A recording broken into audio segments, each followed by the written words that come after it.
I'm Paulina Leiser, producer of Focus Today. Thank you for watching this video, and make sure to check our other videos at theDove.us.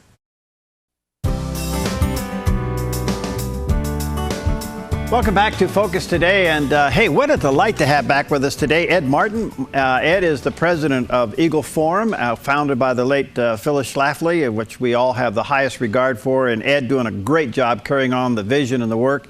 Ed, good to see you again. How you doing, my friend? I'm great, Perry. Thank you for having me on. Yeah, it's you an bet. exciting time, isn't it? 6 days away, and what do you think of this race so far?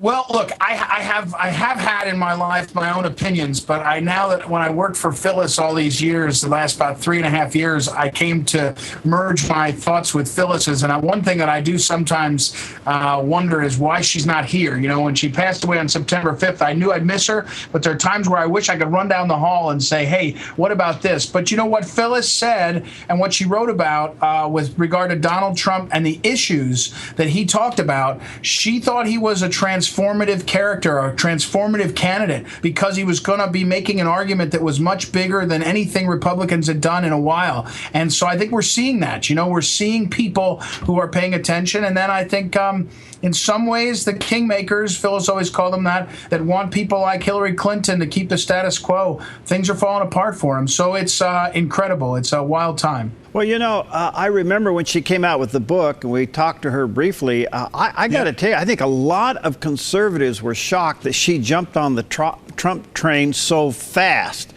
Were you? Well, you know, it's interesting, Perry, to tell you how it worked out. Phyllis Schlafly, in the history of American political life, I think she'll be recognized as a writer. And so when Donald Trump came down the escalator in Trump Tower, she started to write. And by the time she endorsed him on March 11th, she had written about Trump's issues and his personality and all, almost, I think, 60 times. By the time she passed away, it was closer to 70. And she had analyzed him from different sides. So I wasn't surprised ultimately that she endorsed him, because she found so much that she liked in him. I was surprised at how I learned from her how she understood it. It was, you know, she often said we're electing a president, not a pastor. You know, she was willing to, for someone who was so well known as a conservative, she described how she understood people's failings on policy as well as personal life. So it, and you know, I will say this, Donald Trump, when he came to her funeral, and from his senior staff, from Steve Bannon to Corey Lewandowski, they all acknowledged Phyllis Schlafly was sort of a linchpin for Trump making a case that he could be a good candidate, and it really carried the day. So Phyllis, you know, has an influence, and she's made it felt again. You were able to hear him deliver a pretty powerful speech there in West Palm Beach, and that was in October. I did not catch that. How important was that from your perspective?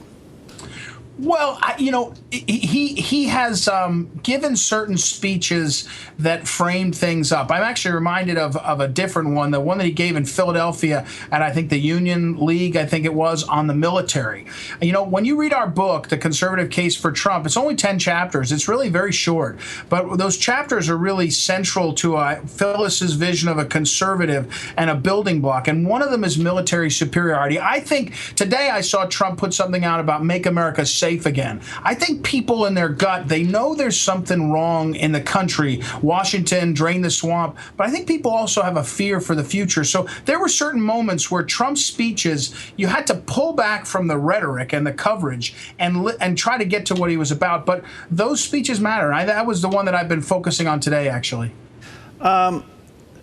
Coming up after you, I'm going to have back on the studio or on the air with me today, Dr. Gerard Lamero. He's an interesting guy. He predicted most of the numbers that came out in the last primary election. Wow.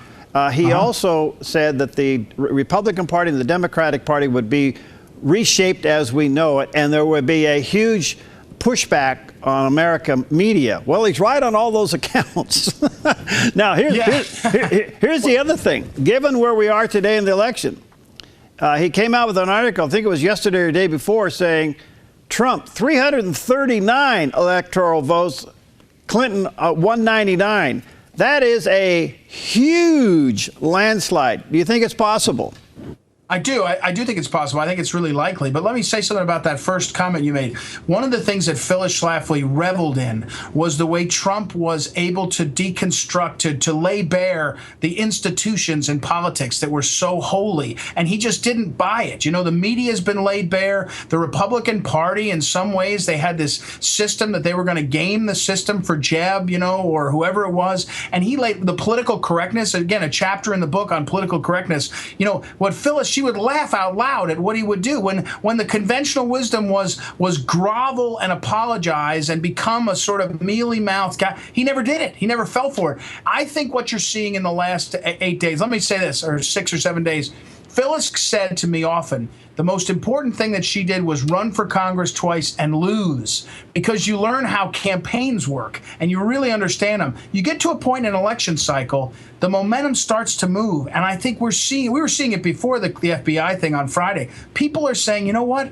We're just sick of what's in Washington. And both of these candidates have flaws, deep flaws. Okay, fair enough. But one's got a different direction for the country and one's got the status quo. And I do think it's going to be a landslide. I'm not sure those numbers. I'm not an expert, but I think he's going to win a resounding victory. And he has to, because he's going to have to, and I think he can do it, he's going to have to try to unite the country. He's going to have to try to say to people, you may not have been for me, but let's do good things for the country. I think he's capable of that. I don't think Hillary Clinton is.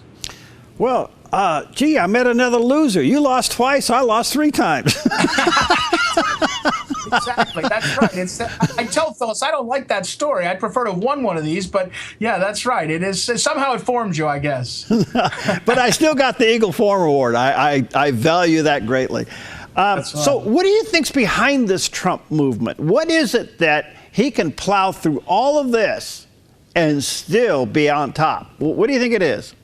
Well, I joked with Phyllis in the last days of her life when she was pretty sick, and we knew she wasn't going to make the election a day. I said, maybe you got to go to heaven and take care of this for us from there. And so I don't know what the Lord may be lifting up. You know, it lifts up the broken, you and me and others, to do things that He wants done. And so I think there's some of that. But look, at its heart, what Phyllis identified was the longing in voters, Americans, to put America first. That they tried to make that into a negative thing. Trump recognized it as a powerful, you know, you take care of your family before you take care of mine, right? This is sort of biblical. You take care of your community before you take care of the world. Well, Americans know somehow that the balance was off, and Trump's honed in on it. And he's honed in on it in a way that doesn't make you feel greedy to be, you know, kind of selfish for America. And I think that's really what's going on. I see it in middle-class voters who are highly educated. I see it in the guy that drove me in a car down to a TV interview.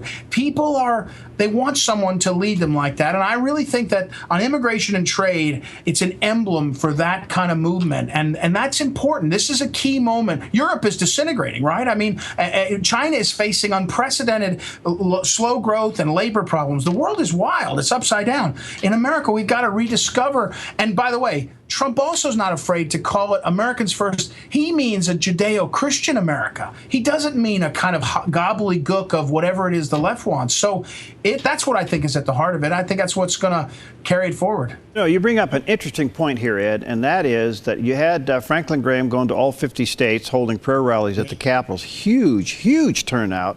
And believe me, I don't think that's going unrecognized. I think God has seen and heard that. And we've seen more Christian organizations encouraging people to vote primarily because of the issues and the Supreme Court. However, we haven't still heard a whole lot from the pulpits. What does that tell you? Yeah, well, it's interesting. Trump, when Trump was preparing to communicate to evangelicals, where I have a lot of comfort, and pro-life Catholics and all, I was interested that he honed in on the Johnson Amendment. And I think he himself was motivated by it, this notion that the Johnson Amendment makes pastors afraid to speak out. So you're right about this. But I would say that America's been frozen. Where are the major leaders of our universities leading? You know, where is Father Hesburgh was a bit liberal at Notre Dame, but he was a leading voice voice, right? Other than Franklin Graham, where we feel like we're a little adrift with these leaders. So I think, mass movements that were like what we're seeing don't stay political. They become cultural, and they hopefully become religious. I mean, we need a revival. What we're praying for is not only a political movement, but a revival. I think, look, Trump went to church all his childhood growing up with Norman Vincent Peale as the pastor. This is a profound, he wasn't a prosperity gospel guy. He was a Christian, a Christocentric man who knew that the human person was so valuable. That's what formed Trump. I mean, I'm excited. I hope the Lord is changing Trump. You were a candidate. I was a candidate. Any campaign changes you immensely, and I hope it changes us for the better. In Trump's case, I think it might be. I think it may be opening up in him a way that he can be a leader of the Christian variety that will be exciting. But I don't know. Our pastors, I get frustrated. I'm in St. Louis. We have incredible, strong Catholic community, and yet their voice is almost silent on some of these issues, and it just makes your heart break, wondering why. Ed, do you think, going back to, again, Dr. Lamero's thought that the Republican and Democratic Party, the two major parties, will be redefined as we know it as a result of this race, no matter who wins or loses? Do you think the Republican Party will go more conservative? And do you think the Democratic Party will go more socialistic, more Bernie Sanders type? Yeah. I think I certainly think there's an adjustment. The question in my mind is that already the Republican Party has libertarians who are trying to enter the party saying, see, what we're doing is talking to workers about free trade and immigration. Let's moderate our policies there, but let's not talk about marriage. Well, that's a loser, as soon as you take out the Judeo-Christian values. So I think that will be the fight. There will be a fight over how to move forward. Ultimately, the party that I think is most attractive to a large portion, maybe it's not 50% anymore, but enough that we can win elections, is the Judeo-Christian one that has those bases. So, but I don't think we know. Look, I think there's two outcomes. On the day after the election, Trump is the president, and we have to, as Phyllis used to say, hold their feet to the fire about what they're going to do, or he loses, and we have to find a conservative movement to be a counterweight to what's going on. Either one is an immense challenge, but both, I think, are possible, probable, and likely. Again, back to my point, the mass movement that's happening in people's hearts, it's going to break now in a week, needs to also transition to a cultural and religious movement. We have to hope and pray and make that happen. Common Core is bad because it's a top-down socialistic endeavor, but it's also bad because we have to re-challenge our families to be the first teachers, right? We have to re-challenge our neighborhoods to be the second teachers, and our churches. Not just, hey, we hate Common Core, but re-evaluate what our busy lives. I had somebody say that this election made them decide that the wife is going to stay home. She's not going to work anymore because she's just too worried about forming her kids. Well, that's a movement that's possible, right? And for the people that can't stay home, both are working, we got to figure out how to build around it a revival. So the Republican Party, or I should say the conservative movement, has the space to do that. Phyllis Schlafly taught us, but it's hard work, it takes cleverness, and it takes a real commitment. Well, you're a delight, Ed. I want to say to our viewers and listeners, go to eagleforum.org. It's an incredible resource. They've been around for a long time, really the leading force in the pro-life movement since 1972 under Phyllis Schlafly, and they're still going strong today under the leadership of Ed. And so you can go to eagleforum.org. Ed, one last question. Do you think at least the faith community understands the seriousness of the future of the life of the unborn in this election? Yeah, I do, and I think let me say two ways to focus that, or two things I want to make sure to tell you about. One is when Phyllis met Trump, the only time Phyllis Schlafly met Trump, they talked about the platform, they talked about a few other things, and they finished the meeting by Phyllis saying to him, will you pledge to me to appoint judges like Scalia? And he said yes. And if you look at, I said this on an interview the other day, the President of the United States is going to have about 5,000 appointees.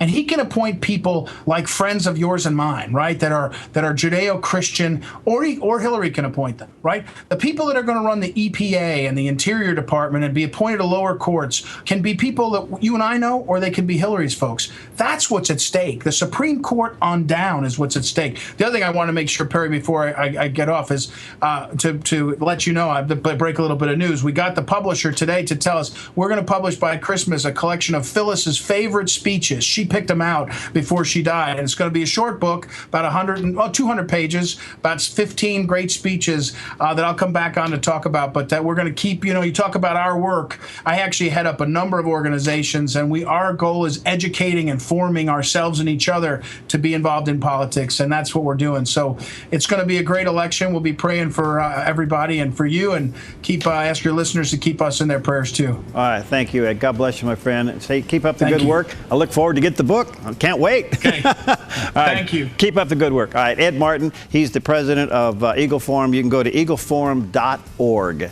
right, we'll take a quick break. We'll be right back.